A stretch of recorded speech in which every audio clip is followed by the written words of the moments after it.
medium modality comic books. And I actually had no idea how to do it because I'm not an artist, just a writer. And I started looking around, started looking for artists. And this was before Facebook was really popular, or at least I didn't understand that you could go to Facebook and look for an artist on Facebook. So it took a long time to find artists. I actually just don't want, I met a girl, knew a guy, who's an artist, and he and I got together. His name was George Acevedo. And 4 issues later, we got a tribute guy. It was a long process. We found a colorist, letterer, it just kind of grew as time went by to get more, just getting better, more professional looking, and then just looking for a place to put it. And Big Light Productions, we have a great world of comicsology. And it was really important for me to be on comicsology, just because they're so global, and we fit together really well for Big Light Productions in South. So we've been doing really well. And social media has been great, and we've really reached a lot of people through Instagram, Twitter, and everything. Right now, Lindsay, you are getting Hellcat Press underway.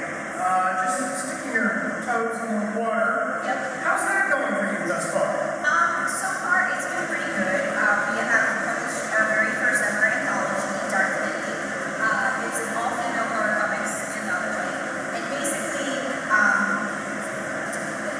I kind of had this idea that I really wanted to produce my own comics anthology. I have been contributed to other comics anthologies in the past, and I've had friends who put together various comics anthologies. And so I sort of looked at it and said, it's probably and basically what I wound up doing was starting my own label or publisher, or whatever you want to call it, to publish under. That's what Hellcat Press is. And, got a website and everything. It wound up kind of taking on a life of its own. That's approach to it. All right, and Chris, from the artist standpoint, is it more difficult, in your opinion, to get stuff up and running with being one who's got a pencil or paintbrush in hand to get the product out there? Because it's on YouTube, on the pages, and all the panels, and make sure you've got everything in accordance with what the writer or have in your head that's plotted out.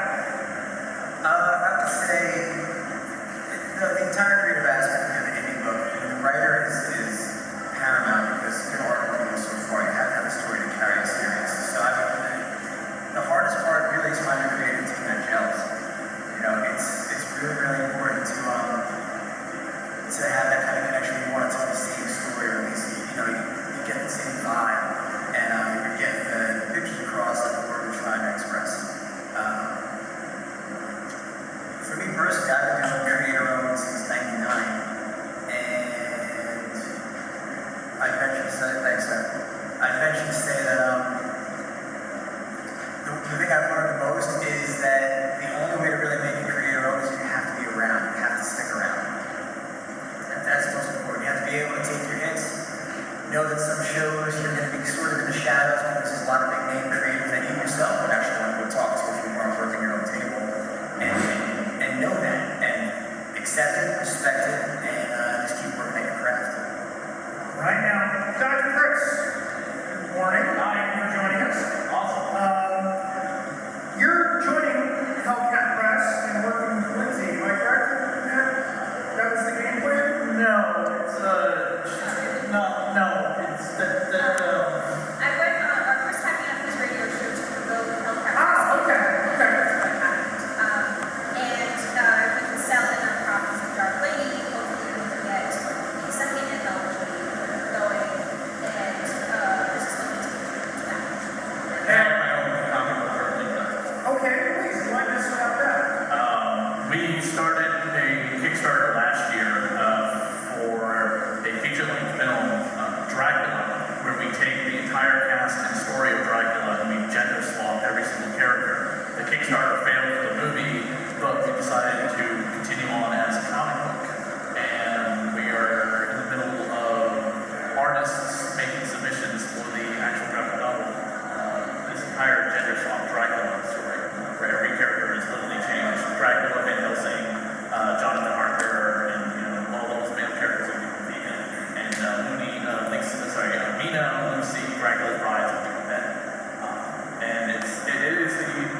such a core story that you know Dracula written by Bram Stoker. But obviously with the twist, even Doc Ray Stoker, who's the living descendant of Bram Stoker, thought it was really interesting. Some of the influences come of like the vampirism and the female feminine mystique of the characters that we drawn from films like Frightening or 2, and like Once Bitten, which had strong female vampire leads, not the typical male vampire. All right, now, you brought up a really good element in independent work, Kickstarters. What would you say is the benefit of a Kickstarter, and what would you say is the downside to the Kickstarter? Downside to Kickstarter is you have to spend every waking moment using Kickstarter to try and raise the money you need, using every email contact, social media form, sending press releases out. It's an 8-hour day job. It's not recommended. All right, Lindsay, have you had any experience with Kickstarter? When I was putting Dark Lady together, I did a lot of research about Kickstarter, and I read a lot of articles that people had written, people writing about their successes and their failures on Kickstarter. And what I took away from that was that a great deal of Kickstarter projects do not succeed because the person organizing it has not taken into account shipping prices for all of the, I guess the multi-tier, you know, donate X amount of money and receive Y gift or freebie or goodie, and people weren't always taking into consideration that those things need to be shipped. So I was actually very intimidated by Kickstarter and decided not to use Kickstarter. I decided that I would raise the money myself. I do a lot of arts and crafts, and I decoupage empty cigar boxes with comic books and sell them at conventions. And I usually make a lot of money doing that. So what I decided to do was, for Boston Comic Con, I would show up with about 60 boxes, and I would put all of those proceeds toward Dark Lady.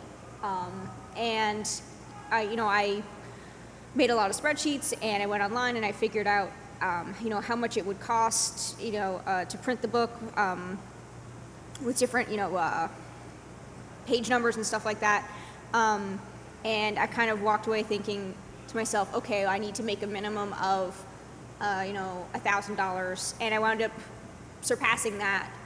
So I decided not to do Kickstarter, and I decided to raise the money myself, and I was successful. All right, Bob, your thoughts and experiences with Kickstarter, please enlighten us. I've had some success with Kickstarters, but I agree with what she just said, where Kickstarters, a lot of times you don't get what it's going to take to produce it, ship it, but at the same time, I think that it's in the creator's responsibility to also pay for their creation. So the way I look at a Kickstarter is more of a pre-sale, and it's just another way of getting your product out and getting your title out. So you could do a Kickstarter and you're reaching so many more people that you would never reach before, and you're giving them an opportunity to jump on a first print of your comic. I always do an executive producers page for anybody that backs it. There's a page where their name's in there, and I give them the opportunity, if there's somebody that works with a publisher, a small name publisher, they can, a lot of times they'll put, instead of their name, they'll put the publisher's name in there, because then that gives them like a little bit of an advertisement. But I think my main goal when I do a Kickstarter is I look at it as a pre-sale for getting the title out there and increasing the fan base, but also giving people something that you can't get anywhere else but the Kickstarter. Everything that comes with the Kickstarter is it's exclusive to the people that are backing it. And once that Kickstarter is over, somebody that says like, hey, I saw on that Kickstarter that you did a little tear pop, and I'm like, well, that was just for the Kickstarter. That's not for sale anymore. If I do a statue of a character, they break the mold after the Kickstarter, so it gives somebody a benefit to say like, I'm a big fan of this. I want something that there's only 5 of them out there, and as fans, I think that they really enjoy that. Now, Chris, being an artist, you're always out pushing prints and taking commissions. The Right. idea of Kickstarter, is that frustrating in some aspects? Because, I mean, you're already having to have prints processed and Right. you're selling those and you're taking commissions. Is the concept of a Kickstarter just another weight on your shoulder in a way, if you go that route as an artist? Well, I could say, see, the thing is, since I also create some indie stuff, it's a little bit different because I'm responsible for sort of the start to the finish of the entire thing. So Kickstarter for me, when I kickstarted the last book that I did, I didn't want to kickstart every single issue.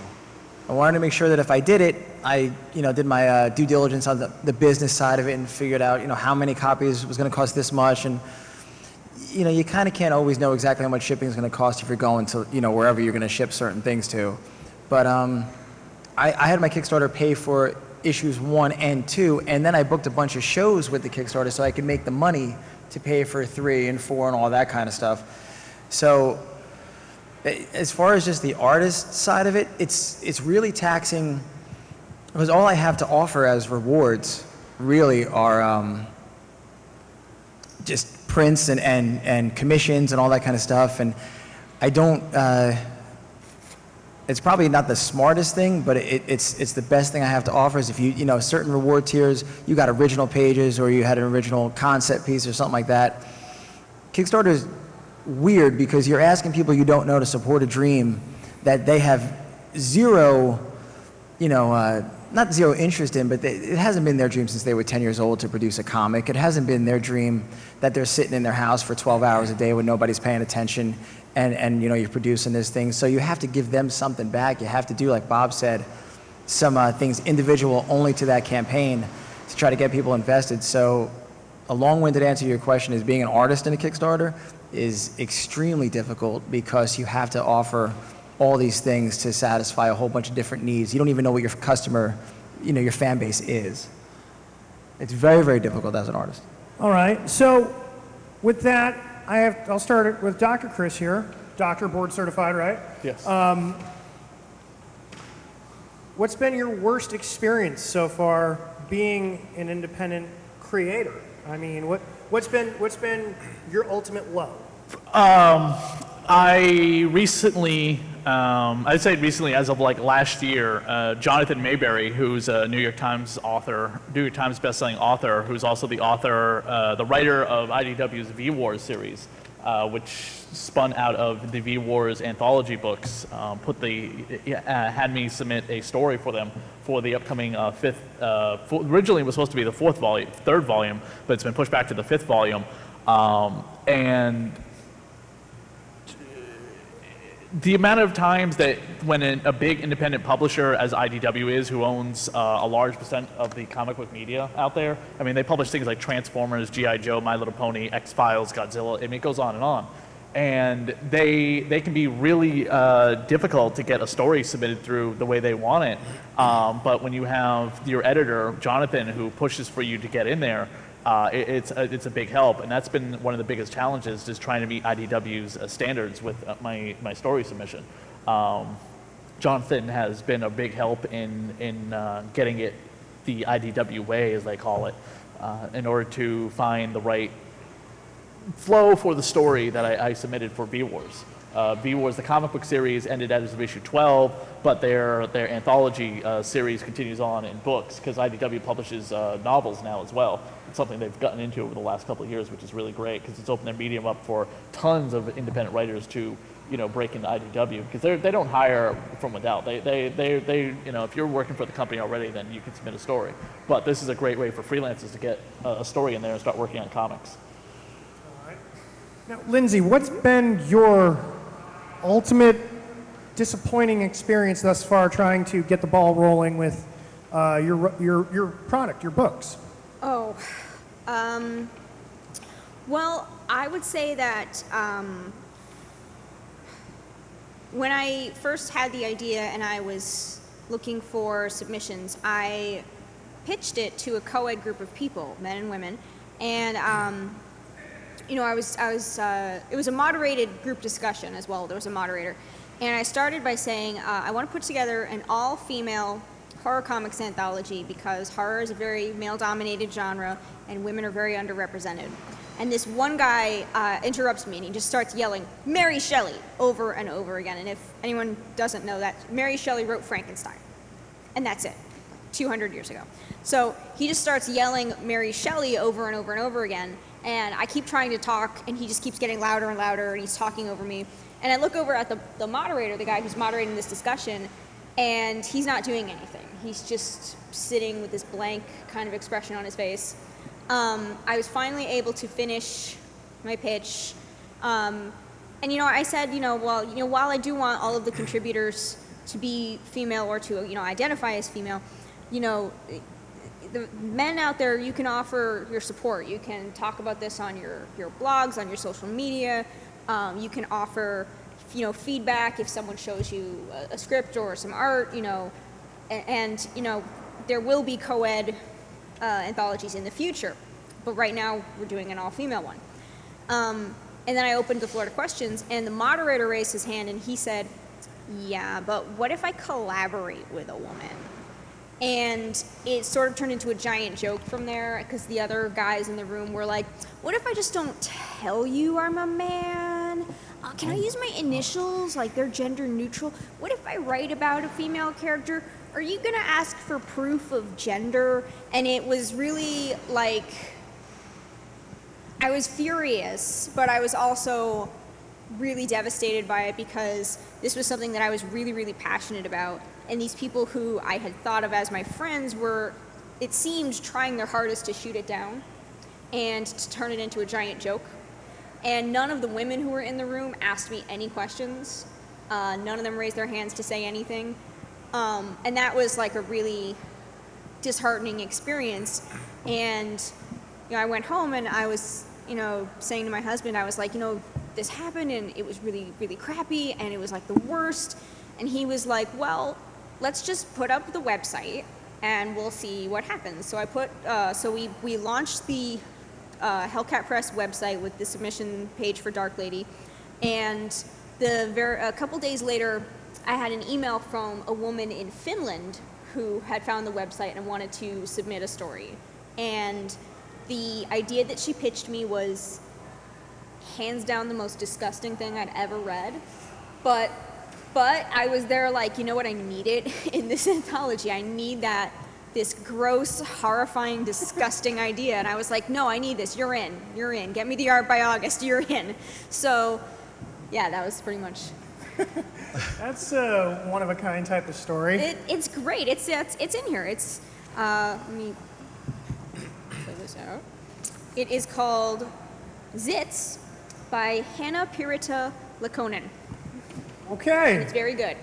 Now, Bob, what's been your ultimate disappointing experience being an independent creator? Probably that I'm not an artist. Being a writer, I have so many scripts that are written for my title, and right now my artist that I'm currently working with, who I've done all 4 with, he has a full-time job, and it takes us 4 or 5 months to get an issue out, and and I know I have so much respect to all the artists out there, and I know how much work they put in. I know that they are up late at night. And again, I have so much respect for them. But I wish I could draw. That's what ever since I was a kid, I wanted to do comic books because I wanted to be an artist. And at a very early age, I realized that I suck at art, so I had to be a writer. But I think that's my biggest disappointment in life, that I'm not an artist. All right, Chris, what's been your ultimate disappointing experience in this game? Not to be that guy, but I'd have to say that there's nothing really disappointing about doing this. We're creating comics, we're doing stuff that we've dreamt about for a long time. We're out there, and whether it's 1 or 1,000,000 or 1,000 or whatever, there's somebody there picking up your book and they're reading it and they're giving you feedback, and it's,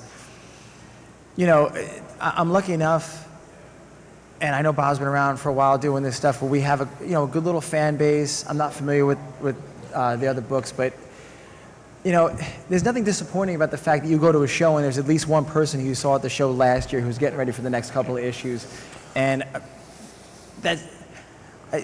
yeah, there's negatives to the industry, like any other industry that you're in, but I mean, honestly, again, nobody has to care about this stuff. You know, no one has to buy your book. No one has to come to your table. No one has to get a commission or ask you to write something or whatever. And people do. No matter how few or how many, they do. So there's nothing disappointing about that. Are there shows where you wish you made more money? Absolutely. Are there challenges like finding a good creative team and somebody who's reliable or whatever? Do I overbook because I want to make enough money to continue to do shows and it constantly stresses me out? Sure, all those things happen. But at the end of the day, I'm at a comic book show right now talking about comics, and I'm going to go sit at my table, and I'm going to draw some characters. Somebody just bought the cover of issue 4 of my book. Guy hasn't known me for more than a month. So, no, there aren't any disappointments. There's just challenges. Yeah, So, with those challenges, do those challenges in a way become those inadvertently the high, the ultimate payoff in a way? I would say, for me, you know, every day is a challenge to become a better storyteller, a better artist, a better person at shows, a better person overall. So anything that you face at a show, you can turn into any kind of, you know, rewarding, challenging sort of thing. A couple weeks ago, I was at a show, and I was sitting between, the guy to my right was the biggest artist right now in the industry, and the guy 2 spots to my left was an artist who I absolutely grew up just in awe of. I had zero business being in that row. I was in it, and it was great, and it wasn't lost on me that I had zero, but you know, business being there. But I was there, and the stuff that I learned from these guys, and how hard they worked, and the fact they're always continuing to, you know, work on their craft. They had challenges too. They had disappointments in their careers or whatever. But yeah, I guess you look at it as motivation. But you should always just want to get better. Whether somebody, you know, comes and blows, you know, sunshine up your ass and says that you're the greatest thing since sliced bread, you should have enough, you know, integrity and work ethic to just want to get better anyway. All right. Now, Bob, what has been some of your ultimate highlights? I mean, I think just like Chris said, like being here on this panel. 2 years ago, I didn't have anything. I had a script, and now I have 4 issues done. I feel like I have a pretty good fan base. And also, like Chris said, like how can you be disappointed with being where you are? And I think if there are too many disappointments, you're going to stop doing it, and you're not going to be around to even answer that question. So, I mean, my highs are being a part of this community. Like Chris said, also, there is a small family of independent creators, and we all look out for each other, and you know, we all support each other. And to be a part of that small family, you know, it's amazing to just see the growth in the people that you work with, and to see the growth in yourself, and to also just know that there's that selflessness, that everybody's not trying to take their own piece of the pie. That pie is big enough to feed everybody, and it's very humbling to be a part of that, and to respect and be respected in that family. That's actually a really solid point. I don't want to jump on what they were going to say, but you know, if you do this long enough, there is this little family of creator-owned people that you see at shows, and you run into each other and you talk about, oh, you know, I didn't realize it was going to be this, or you know, your little challenges or whatever. But it's really, really cool to know that there's other people in the same boat with you, you know, and you're all paddling as hard as you possibly can to get there. And I'm lucky enough to do panels here and there at shows, and people ask me questions, you know, what is the biggest challenge or this and that, or you know, do you do fan art? Do you do only your characters and stuff like that? I'll say this: my only advice to anyone who wants to do creator-owned is, if it's not what you need to do, if it's not your addiction, then please don't take a table that somebody who wants it so bad could get and could do, and don't insult any one of us who works as hard as humanly possible to get this stuff out. If you don't respect it and don't want to put the work in, then just find something else to do, because we want that in our circle. We want those people, you know, with us, working next to us, doing this thing that we're doing. All right, now, Dr. Chris, what has been some of your highs, some of your ultimate achievements that you're very proud of?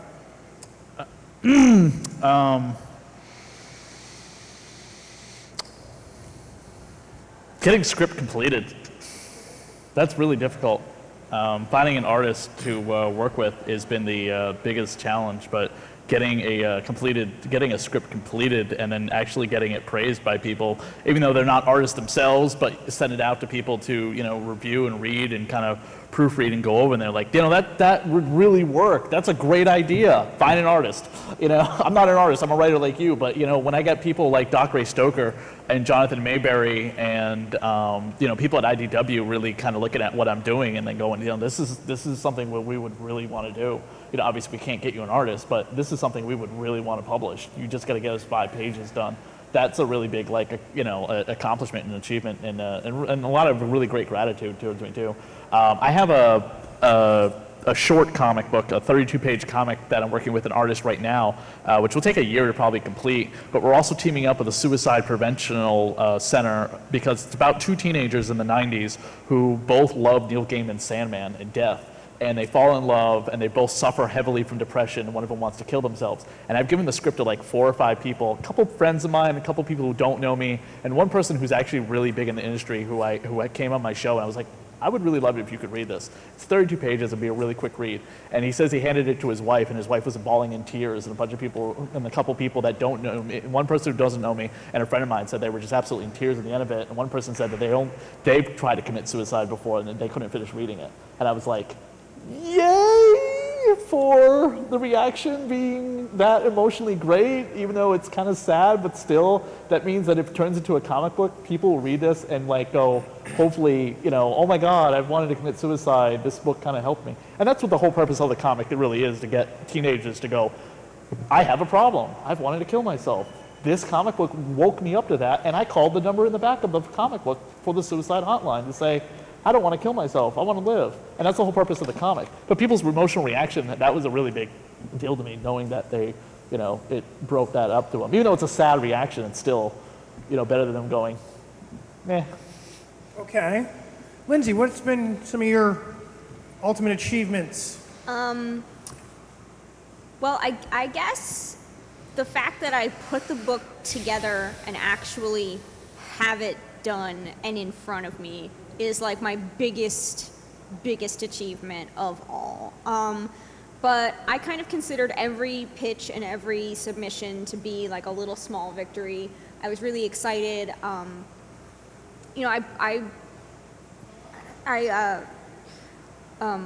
me think. I promoted a lot online too. I put up posts on Facebook and Twitter and Tumblr and Reddit and Instagram. And I got people actually from, I got submissions, from Europe, from Canada, and from all over the United States. And I was kind of just like, my mind was blown that women from pretty much all around the world were contacting me and saying, I'd like to be part of your anthology. I had a lot of men contacting me and saying, this sounds really cool, can I help you promote it? Actually, what's funny is that even though, I had a very negative experience with some of the men that I talked about, my anthology to, every other man I have talked to has been enthusiastic. Every other man I've talked to has said, oh my God, that sounds cool. When can I buy it? That's really neat. My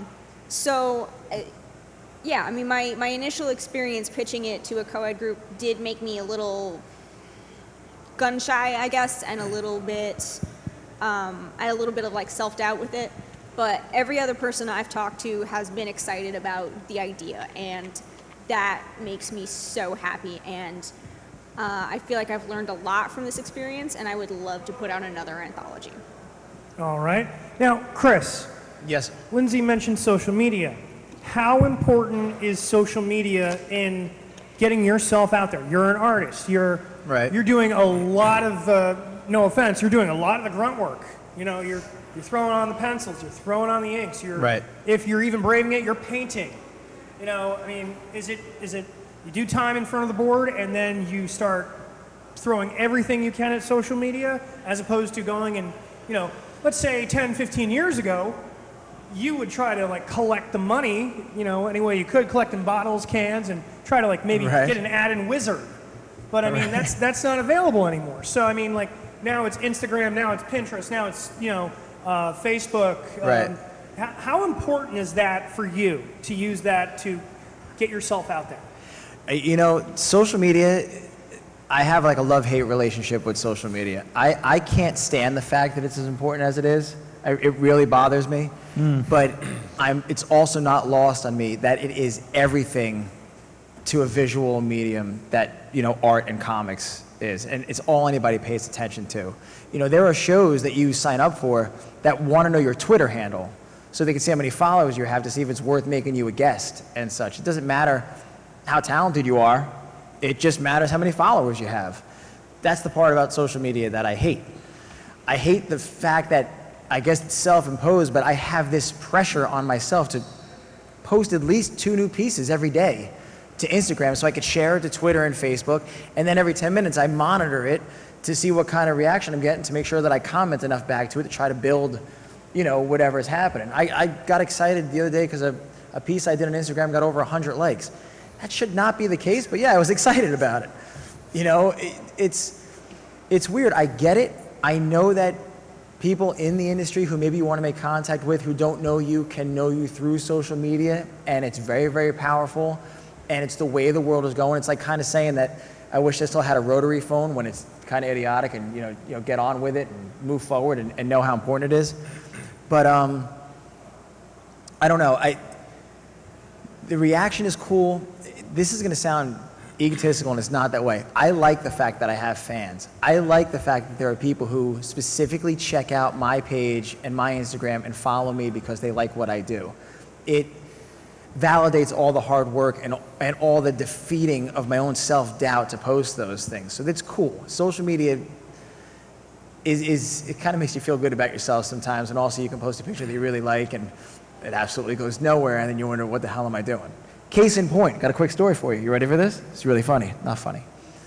So I do this Batman piece a couple of days ago, and it blows up, and I can't stand drawing Batman because he's been drawn in every single position imaginable.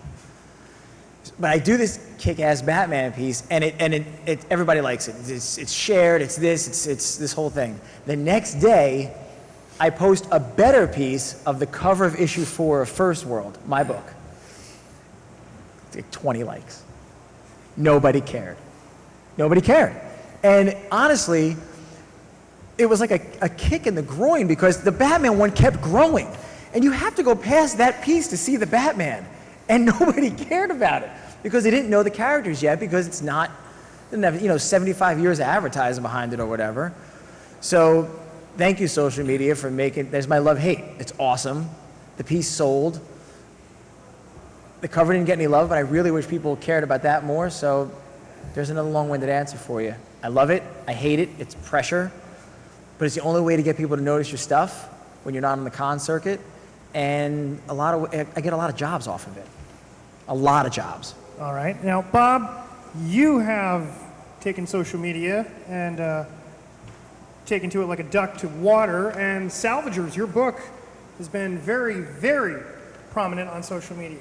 Yeah, I mean, obviously social media is free, so it's a free way to advertise what you're doing, and when you're paying for everything, that's the first thing I did was I realized, like, okay, if I learn how to use Facebook, I can use that to my advantage, and I can promote it, I can advertise it, and you can do all that with Facebook for free, and every once in a while you can boost a post. And so I read everything that I could. I read all these books on how, like, the successful way to use social media, and one of the things was it's saying don't try to master all of them, just try to pick 1 or 2. And I think with comic books, Facebook and Instagram are the best ways to go about it. Instagram's a very visual social media application. Facebook, how often do people post something where there's no picture on it where it gets a lot of attention or shares? It's always a picture. Like Chris said, it's a picture that people are like, oh, I love that picture. I'm going to like it. I'm going to comment. I'm going to share it. So Twitter is more, dialogue and passing it around. So I tried to do my best, not being an artist, I tried my best to take art and use Instagram, whether it's taking panels from my pages and always trying to do it in an interesting way. But, you have to do it every day. You know, you have to do it. I always say, like, at 10 o'clock in the morning and at 4 or 5 o'clock at night. You want to get people who are just got their cup of coffee, they sat down, they finished looking through their emails, and they're like, okay, now I'm just going to zone out on social media for the next couple hours. So 10 o'clock. Then you have the people at the end of their day where they're like, all right, you know, I'm just waiting for 5 o'clock to come rolling around where I can get the hell out of here. I'm going to go check out social media. So 10 o'clock and 5 o'clock are the best times. And I learned that through books and also by posting things and realizing, like, wow, that's been out there for 10 minutes and I don't have any likes. Delete it. And then maybe an hour from now, post it again. And an hour later, boom, the same post, you know, but just an hour later, it takes off. So that took me years to figure out, like, how to use that and come up with a science, but also reading books on how to do it.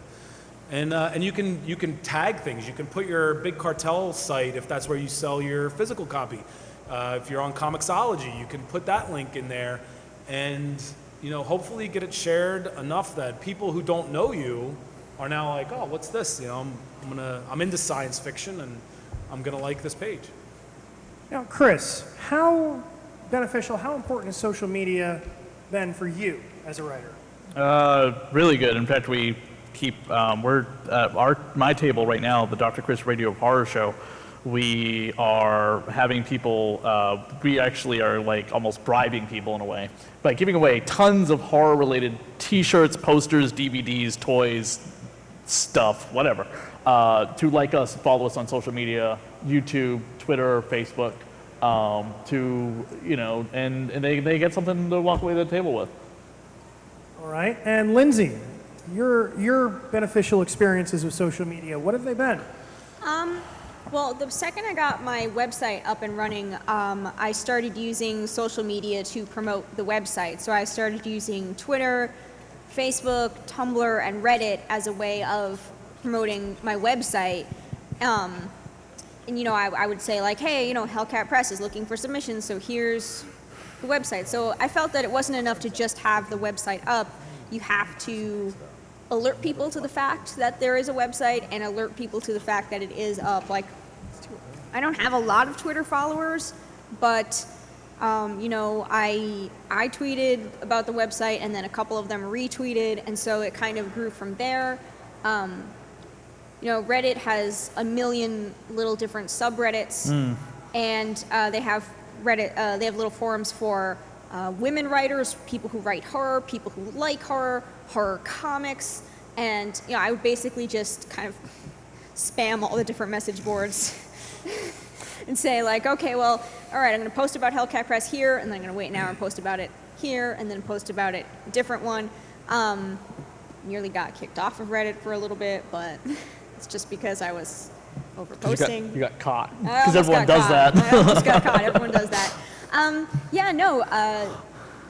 Yeah, social media has been pretty great because it alerts people to the fact that there is a website, hellcatpress.com. All right, and as we wrap up, I want to give you guys the opportunity to plug yourselves, what table you're at, and where people can find your products. So we'll start down here, Chris. Yes. Sorry, I was on social media. Hey, totally understandable. So where can people find you online? Well, on Facebook, it's The Art of Chris Campana. Instagram is Campana Art. I made it difficult, so you have to do the A at the end of Campana and also the first and only A in art, because I wanted to make it harder to find me.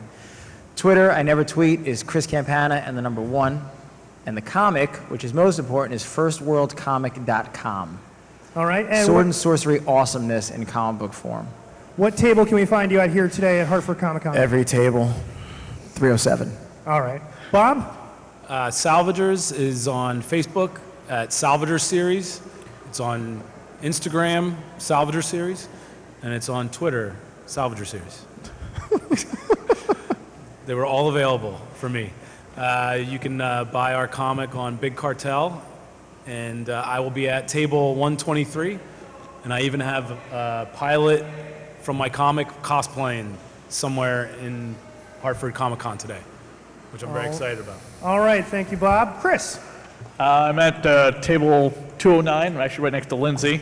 And you can find me on Facebook at Radio of Horror, You want to look at the list of guests that have been on my show on Pinterest and go to Dr. Chris's Radio Horror. On YouTube, all past interviews are on there for all the different guests who have come on the show under Radio Horror. And on Twitter, it's Chris D. SAV. All right, and Lindsay. I am on Facebook, Lindsay Moore, but Hellcat Press is also on Facebook, Hellcat Press. You can follow me on Twitter at the Linny G. Hellcat Press has a website too, that's hellcatpress.com. I am at table 210, and right now you can only buy the books at table 210. However, this week we will be selling them on the website. We're going to put that on the website this week. All So, right. coming Thank you soon. very much, guys. Thank you for coming out. Thank you to all our viewers today. And thanks again for being our first panel here for Hartford Comic Con 2015.